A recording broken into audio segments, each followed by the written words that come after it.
What's up, everyone? It's Trace Face. What's happening?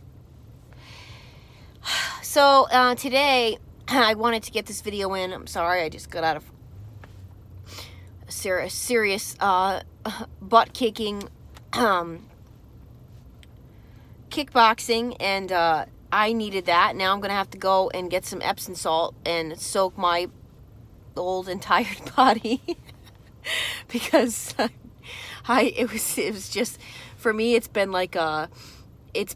kind of a struggle to get back into it. I had some injuries, and I don't even want to talk about it, but because I don't want to give it energy. But I am pushing through. I am fighting through these hard winter months. I don't do well in this weather. I know for a fact that having this dark and cold weather affects everything for me. Everything's like a struggle and hard, and so I don't like it up here. That's why I know I should not be living in New England. And well, there's more where this is leading to at some point. I will share that with everyone. But at any rate, I wanted to talk to you guys, and speaking about motivation, what is happening to a lot of you. I want to talk about this because a lot of people seem, really confused by this. And so let's talk about it together. A lot of the clients I've been working with, as well as a lot of the research I've done, I want to talk about some of the things I've discovered, as well as some of the things that you guys have been sharing with me. And I've got a few stories that go along with that as well. Now, a lot of you have gotten out, okay? You might not have been ready to do it, okay? But it's the whole fake it till you make it. You knew that you had enough. You knew that you had to get out. You knew that it's survival. It's do or die. You could not do another cycle again. You couldn't do it. You refused. You said no, okay? Now, everything else in your body is trying to catch up with that decision, okay? And mostly research is showing that your brain, okay, your brain has been highly affected by this kind of abuse. If you do the research, they're studying this, they're researching it as we speak on how this kind of abuse is reshaping your brain, okay? It is causing brain damage. So this is very serious stuff, guys, and this is why I made a point in starting this channel and trying to get this message out to as many of you out there that I can about how dangerous this kind of abuse is. So you need to understand that. It's very serious. Okay, so now you've gotten out, and for many of you, you're wondering, where is this healing? Why am I not feeling better? Come on, it's been a few weeks, it's been a few months, might even have been a few years. Why don't I feel better? Well, I can tell you this, especially the first few months after you've gotten out of this, okay? Like I said, everything else is trying to catch up to your decision. What you don't realize is you were addicted to this high and low, cycle of abuse, so much so that your body, your mind, your spirit, your soul, all of it was addicted to this, and you didn't even realize it, okay? You were addicted to the abuse. And so when you get out, you are going through withdrawals, okay? Just like you would be going through withdrawals from any other drug, alcohol, sugar, anything like that you've recognized you have a problem with. Caffeine, okay? It's the same thing as if you were to stop cold turkey. It's hard as hell. The adrenaline that your brain, the rush that is going on through all of it, because there's a lot of controversy or not controversy, but, there is a lot of research showing that, drug and alcohol addiction is a brain dependency. There's something going on with your brain that you have this addicting tendency where some people's brains don't have it, okay? But this kind of abuse, in my opinion, is much deeper than the brain, than the body. All right, it's this tie and this hold that's going on with your soul and your spirit. And that is why it is very dangerous to get involved with a person like this. And that is why I'm doing this channel, because I'm trying to educate people on the kind of people they are, so that when you recognize it right away, you can walk away. Or run as fast as you can. Because the longer you stay with these kind of toxic individuals, the harder it's going to be, number one, to get out and not repeat that cycle of abuse again. And number two, you know, what's going to happen in trying to heal from all of it, okay? Your body is trying to catch up with your decision, like I said. It's trying to catch up with your decision and the whole fake it or make it.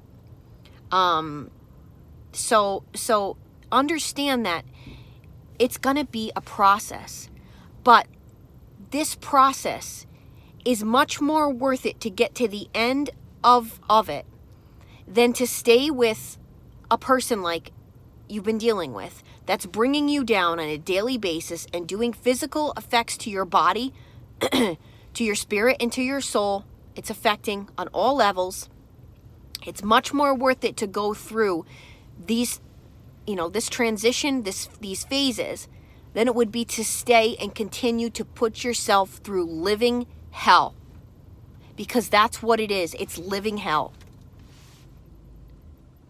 I want to remind all of you that you don't deserve to go through that. And nobody does. Okay? So understand that you have to want and wish and desire more for yourself. You have to. For a lot of people, I think that you got to a point that you literally said to yourself, well, this is it. This is it in life. This is what I get. This is as good as it gets. This is what I deserve. This is it. And it's not.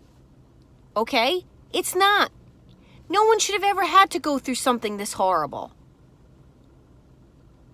And so I just really, really want to reiterate to all of you that you are going to go through, you know, you're still going to go through these feelings of just, what the heck just happened?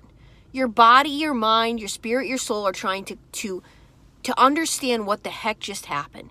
So expect that when you get out, yeah, you're going to be tired. Yeah, everything's trying to still process all of it.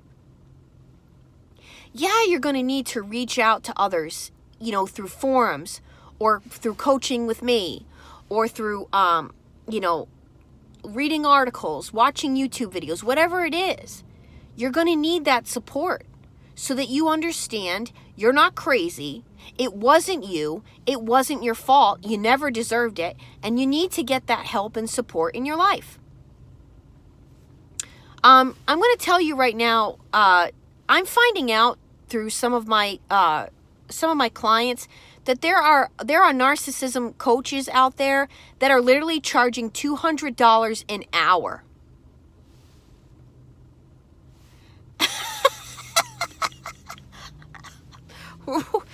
What? What do you got? I hope that they're giving you legal advice too, and while they're at it, sitting in court with you. Maybe they're going to be your lawyer too for that price. I would hope.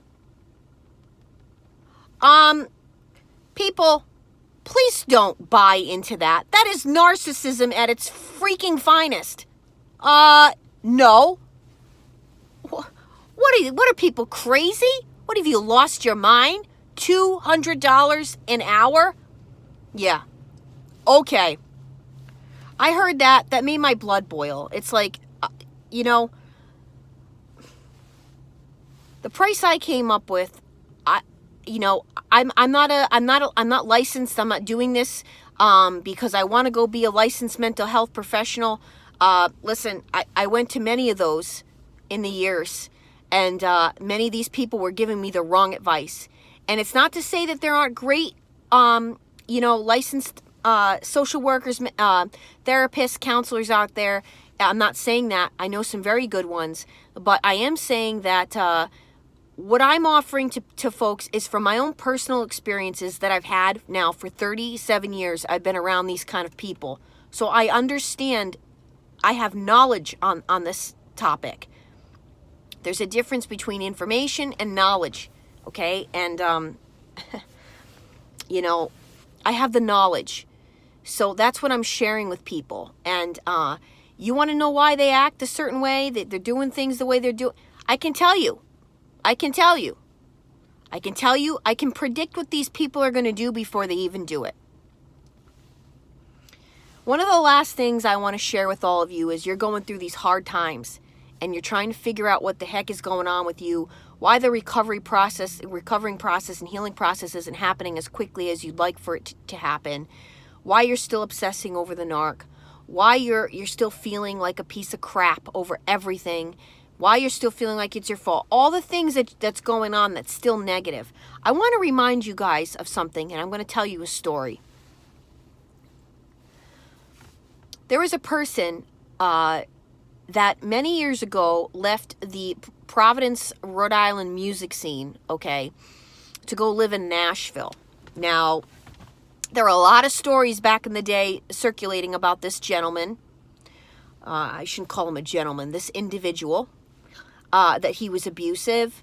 A lot of stories floating around, And when you're in the music scene, you hear stories about people all the time. You hear conflicting stories. You hear this side of the story. You hear this side of the story.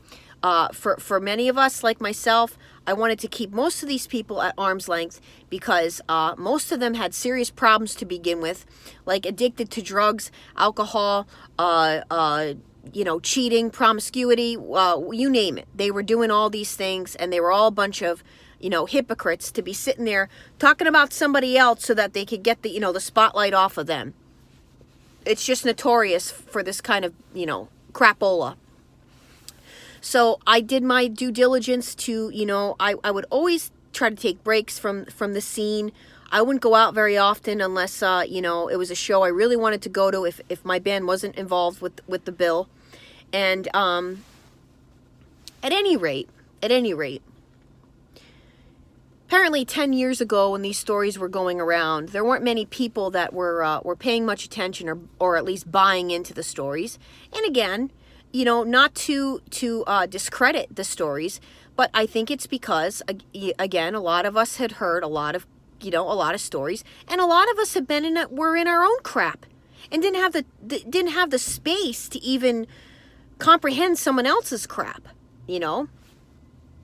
So, at any rate, big thing going around on Facebook last week. Apparently, with this whole Ryan Adams scandal, coming out and saying what a piece of crap he was to his ex-wife Mandy Moore and all these other musicians within all these other females that he was trying to be a misogynist piece of crap with, came out. And then this whole thing circulated about this individual from the Providence music scene, and more digging. It ended up being like 12 women or something that this thing affected and abused before he fled out of here and went off to Nashville to repeat the same behaviors and the same crap. Well, it's so bad, okay, of what he did that numerous women that came forward literally also came forward to talk about how he also gave them a STD that they will have for life. Okay? And that's not even the stories of him putting somebody through a wall. Yeah, it gets really bad. He's a serial abuser. So what I'm trying to say is, and I'm not doing a very good job, I'm a little brain dead myself tonight. I think I shook my brain at kickboxing, but what I'm trying to say is, guys, this stuff could have happened to you. This could have been your story. That, 10 years later, you're fed up, you finally want to speak out, and you got to speak out now about not only what he did to you physically, but he also gave you a disease that you're going to have for life. This stuff isn't funny.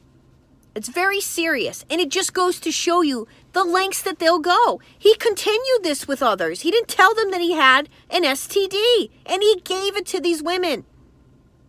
And you know something? I really hope and I pray that these women get together and take his rear end to court and sue him for everything that he's got. It's probably not much, but sue him. Make him, press charges. That should be a felony. I think it is in a lot of states now. People are finally realizing that emotional abuse and something like that is serious. These pieces of garbage need to be held accountable. And I'm glad people are speaking out about it. I'm glad people are actually doing something about it. Don't sit around on Facebook, trying to get notoriety and publicity on this whole Me Too thing. Show us that you're going to do something about it. Don't just talk about what happened. Talk about what happened and how you're all going to get together and make this person accountable. And public shaming, man, it works. It definitely works. There's power in numbers when these people come together and have the stories, and a lot of the stories are the same. You got nowhere to go, bud. But you should have a record for that. You should have to know what it's like to go apply for jobs and have a criminal record for your crap. The crap isn't even the word. I could use a lot more, I could use a lot. It's just unbelievable. But I'm trying to let you guys understand that I want you guys to see how bad it can get. And what these people will do to you, because they don't care. They don't care about themselves. How the heck would they ever care about you? Like I said before, they're sexual deviants. They get off on doing things that are wrong. And a lot of them have sexual, I don't even know the word. They're perverts. They get off on doing sick, twisted things. The dirtier, the better.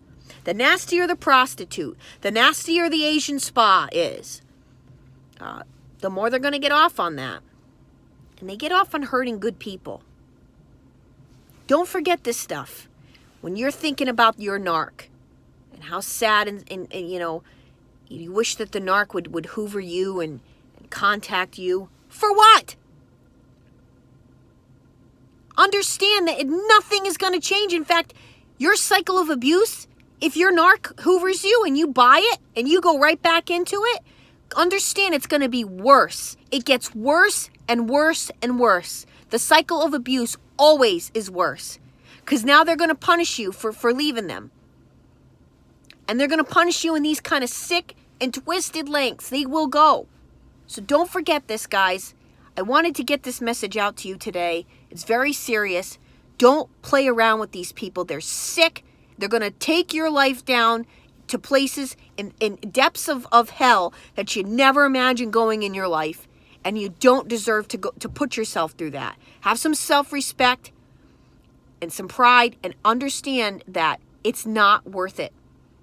Ever. Your life is not worth any of this. I'm Treese Face. It's time we all face the truth together.